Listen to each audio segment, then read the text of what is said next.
Hi, mindful partners, and welcome to another episode of Mindful Omeokachie, the podcast. I hope you enjoyed the recap of the fight for life that I had with Imofe Onifade of Murphy's Couch, and of course, our resident co-host Ola Aki Daudu. If you're not listening to that, please go listening from last week. But today's episode is a sort of monologue, and I'm going to be sharing a story. In what all the 67 episodes, I think this is the 68th episode that we've had on Mindful Eating. I've had lots of interviews with other people. I've gone to media parties and they ask me, what is it about living mindfully, or what is it about mindful living? And of course, when I say that I am a person who lives with bipolar affective disorder, that usually throws people back, but it also gives me the chance to explain and say that being in the moment and understanding this disorder truly helps me understand myself and other people. But that's not even the major reason why we're having conversations on Mindfully with Tumishi. The major reason we're having conversations on Mindfully with Tumishi and sharing stories and collecting stories is so that we can begin to have clean language around mental health conversations. Because, of course, I know that an average person hears mental health, what they actually hear is mental ill health. And of course, I've had conversations with people on the show, psychiatrists and friends who have tried their best to explain what mindfully or living mindfully means to them, or what mental health or mental acuity or living a whole life means to them. And I've enjoyed every single one of these conversations. We've even gone into the business world. We had in November a very young, talented man, Divine Matthew, who was mindfully and consciously saying that at 20 he was going to be a founder, and is actually a founder. We've had really, really interesting conversations, but the main thrust of Mindful Eating is, well, for want of a better word, pardon the pun, a fight for life. A fight for life for each person who listens to know that their life is meaningful no matter what is going on around them. And at this one, before and I said it's going to be a very reflective one because I caught a story. Yeah, I caught a story in the in the 1 week after a fight for life, the 1 day men retreat that we had, the Mindful Tumisha hosted back in November. But um, I before I tell that story, I want to say something about mental health and mental ill health. Okay, mental ill health, of course, we know that's the realm where we have um, diagnoses. We have things like bipolar, depressive, mood disorders. We have personality disorders. We have there's a lot, okay, that I even, because I am not a psychiatrist. But I think it was in November also, when Dr. Emmanuel Abayomi, who's our senior clinical psychiatrist and a psychotherapist at the Federal Neuropsychiatric Hospital Arrow, was on the show.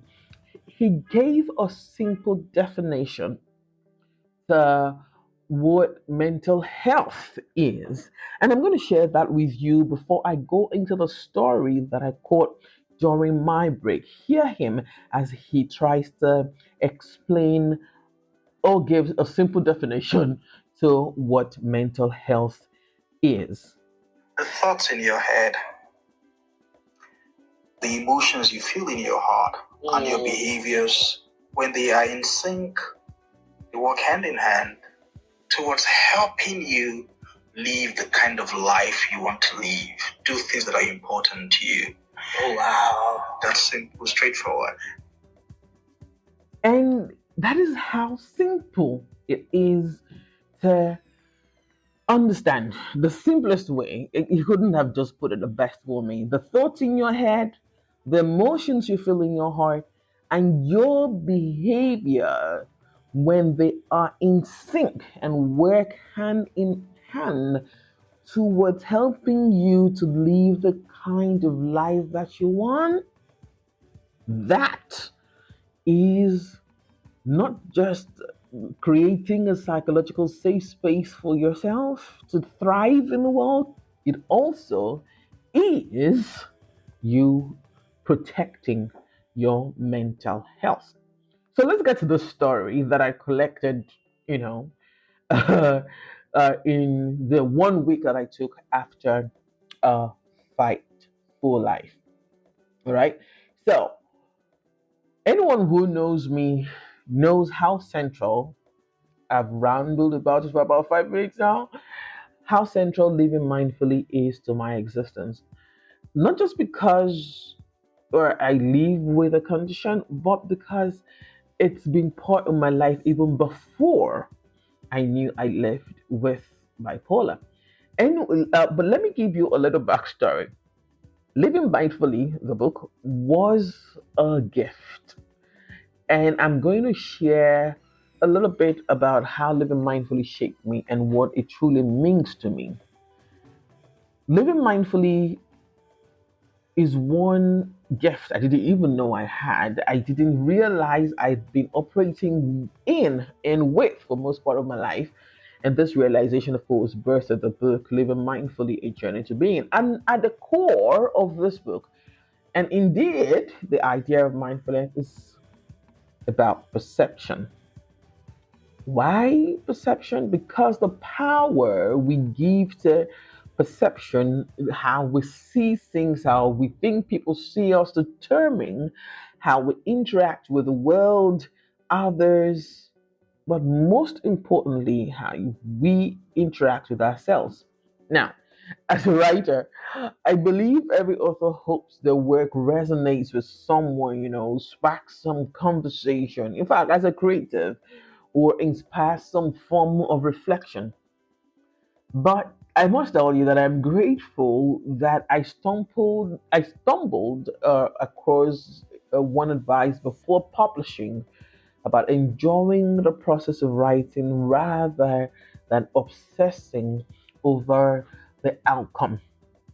Had I not embraced that wisdom, I might have fallen into my usual self deprecating couch in space when the immediate reception to my work, and I've been in this industry for long enough to know that perception is key.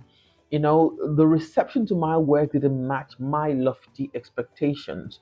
But I told myself something important. I was writing for service. I always say that sometimes I think I sound like a broken record when I say that all I do is service. Of course, not for sales or applause. Of course, it would be good to have those applause.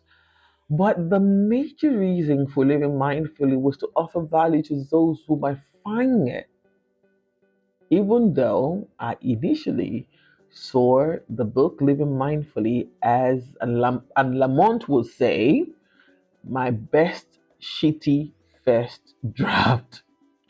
But 2 years on, though I am beginning to witness the meaningful interactions I had hoped for. Random people sending me messages on socials and people saying, "Oh, Tumisha, you held back." And yes, I did. I did hold back because at the time of writing that book, I was not ready to tell some stories. All right, but don't worry, things are changing. We're living mindfully. Remember. So what's when it's funny for me is when someone shares a powerful takeaway from the book. Sometimes I often have to go back and check to see if I truly wrote what they were referencing. And yours truly, I'll get there. And I'm like, oh, Tamisha, you wrote that. It reminds me of how habitual and almost mechanical the writing process for living mindfully was at times. Very little research. I did research, but it was just something that I needed to get out at the time. Still, I'm grateful, and I admit that I held back in some parts of the story. Sometimes, some things part of me that I would revisit, as I share, and we continue on this journey, living mindfully and mindfully with Tumishi. So, let's get back to the gist. What does living mindfully have to do with perception? And here goes the story. After hosting a Fight for Life back in November, I took a break to reconnect with myself because that event took a whole lot from me because I had to go into places that to be able to connect with not just the event but the people that will be serving um, if and when they came for the event. So I took a break.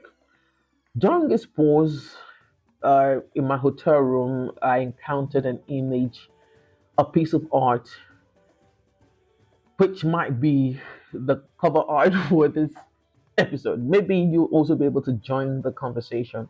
A piece of art that sparked a very fascinating conversation between my friends who came to visit me in hotel and I. When they saw the art, what they saw was a masked butterfly, or at best a spotted butterfly that was masked. But that's not what I saw. I saw a wild cat. I saw a wild cat, a leopard. Most importantly, and I think what made was making this really hit me is that I saw a spotted jaguar. Note, before this time, I didn't know that we had spotted jaguars in existence. A jaguar for me was a black, beautiful panther, that. Okay, animals are not. I just love them for their metaphors. I can't fool any animal. Okay, let's get that out of there. So, but I googled and I found that did have a spotted jaguar, and it's very markedly different than the leopard, or to the leopard. And this was interesting to me, and I started to ask myself, where did I get the idea of a spotted jaguar from? I don't know. I don't have an answer to that, so don't expect me to give you one. But this moment led to a deeper conversation about stories of origin. Okay, because of course my friend was asking me, okay, how did you see, how can you see a leopard and all? My friend Shitnenmwa from Plateau State, that shares a cultural practice from her tribe that left me stunned. As in, my shock was shocked when she said that when a baby is born and a visitor comes to visit the mother and, of course, the baby, as we do mostly because we're very communal culture, and they will say such things as, "Hi, this baby is ugly. Oh. Look at that crooked nose." My initial reaction was, "What? What?" But Shitnenmwa explained that it's a cultural way to ward off evil spirits and absolve themselves of responsibility if anything happens to the child. The logic, she said, is that calling the child ugly warns off evil spirit from targeting the child. That I understood quite easily. But before I tell you how I interpreted that, she said basically saying nice things attract the evil spirit, and saying unflattering things serves as a disguise. Ah, beautiful, is it? Beautiful. Um, when I'm processing this seemingly hurtful words as a Yoruba girl, I'm like, ha, how is, you know, the logic part of warding off evil spirit, I actually even think I love, but exonerating themselves if something happens to the child, that I struggle with.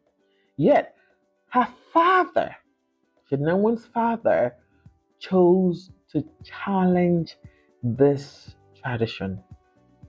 He wouldn't allow any negative remarks near his children.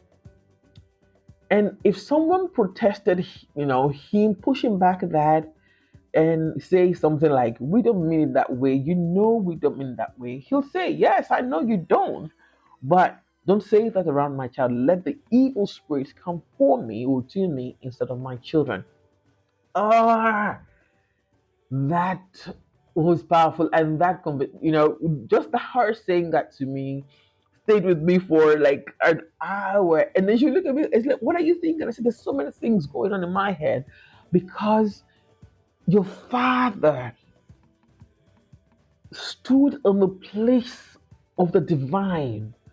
This was a parent fully understanding their role as their child's protector and personal prophet.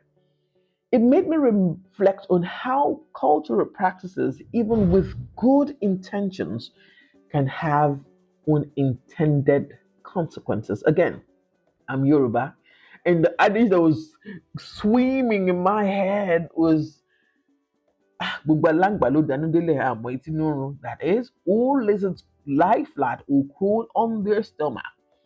No one knows which of them actually is suffering from a stomach ache.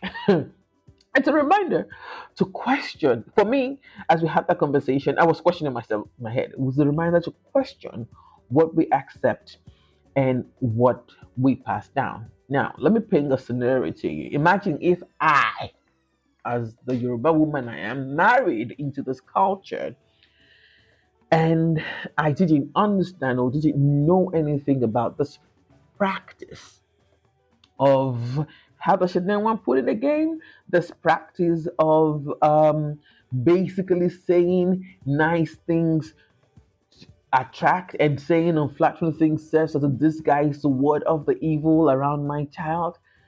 First off, that is probably the first cause in postnatal depression 101. I'm going to be hurt. I'm likely going to be confused and offended, of course, if someone greeted my baby with such remarks. Of course, what happens then? Resentment builds, then leads to family feuds. No one is talking to anyone. Again, clean communication. And of course, it leads to further misunderstandings. Now, what if my husband or my mother-in-law had explained the cultural reasoning behind the practice before I had the first visitor? I might laugh when it happens. I might laugh. But then immediately I start speaking positive over my child. That is to say, context changes everything. Context changes everything. And let me tell you what the story did for me. It reaffirmed something in a lot of concepts that I hold about parenting. I deeply believe that parenting is dying to self. And this was what Shitnen's dad done. It's about questioning how we were raised, sifting through the good and the bad and choosing better for the next generation. And whenever I say things like parenting is dying to self, I get pushback. But the most pushback I get whenever I talk parenting is, you cannot raise your children the way you were raised. I think what people hear when I say that is that you should not discipline or even caution your child. Far from it. Because you're going to guide them, you're going to lead them. That is why they are here. Right? But from the story, I hope you understand now that your journey or your duty or your obligation with this child is to protect and die till what you think you know is best.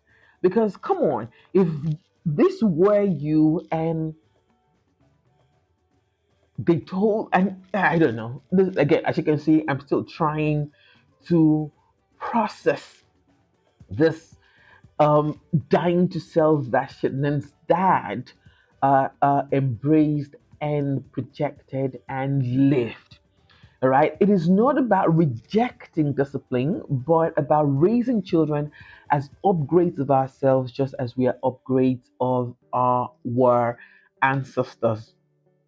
He did not, right? Before people come to me about me being too Western or dismissing tradition. No, no, he did not dismiss the tradition. He acknowledged it. He accepted it. But my friend's father understood that his children were an upgrade of him. Now we don't know what his stories of origin is, and I didn't even bother ask. I was not even asking because I was not even in the headspace. I was still sitting with a story. He refused to let his children inherit negativity disguised as tradition. He decided that the world is challenging enough. Like there's a lot of crazy in the world already, without adding unnecessary burdens to his children's shoulders because they're going to also pack up as the journey in life their own crazy. So why out there? He was that, wait for it, mindful. He was present. He was living mindfully, taking from his stories of origin and deciding that, yeah, the tradition might be there, but I am taking charge of my life stories, my children's stories going forward. And that, my dear mindful partner, is what living mindfully looks like. As I continue to unpack lessons from this reflective season that I've had. It was a 1 week of full lecture. Like I could write a book if I wanted, or a short ebook. All right. I invite you to think about the role perception plays in your life. How can you challenge old narratives, embrace new perspectives, and live more mindfully? I know for a fact that sitting with our stories can be very daunting. But I tell you for a fact also that the answers that you seek are within those stories that you're running from. And that is how, going back to what Dr. Abayami said, how you can begin to feed the thoughts in your head, the emotions in your heart, and your behaviors to come into synchronization so that they can work hand in hand towards helping you live the life that you want. That is protecting your mental health. That is creating a psychological safe space for yourself, for your family, for your partner, if you have a partner.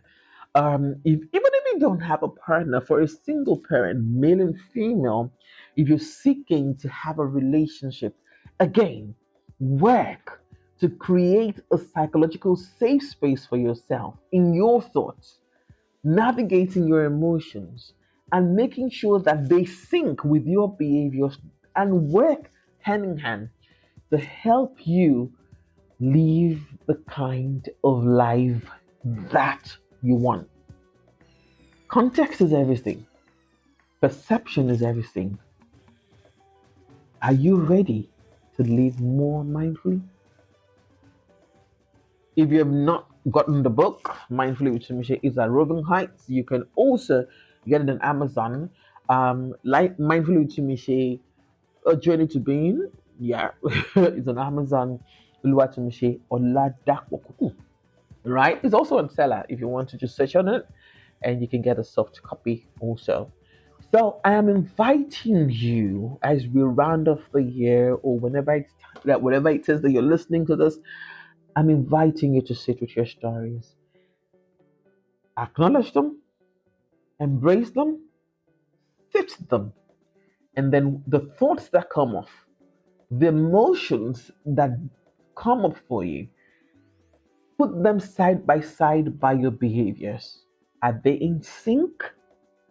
Are they working hand in hand towards helping you to live the kind of life that you want? Until next time, stay mindful, love yourself, love your neighbor, love your country, and above all of this, love God. He is the essence of your being. And I cannot end this conversation without saying a huge thank you to the two friends who helped me with this conversation or talked me through this conversation. Of course, Shitnenmwa, I cannot say your surname. Shitnenmwa, not, yeah, I cannot say your surname, so forgive me for that. And the young God himself, Rodney Omeokachie. It was such an interesting time, Al. Okay, so until I come back from, because like I said, there's a lot to unpack. Until I come back with more thoughts from my reflective season, stay mindful. I am Uluwatumishi Oladapo Kuku.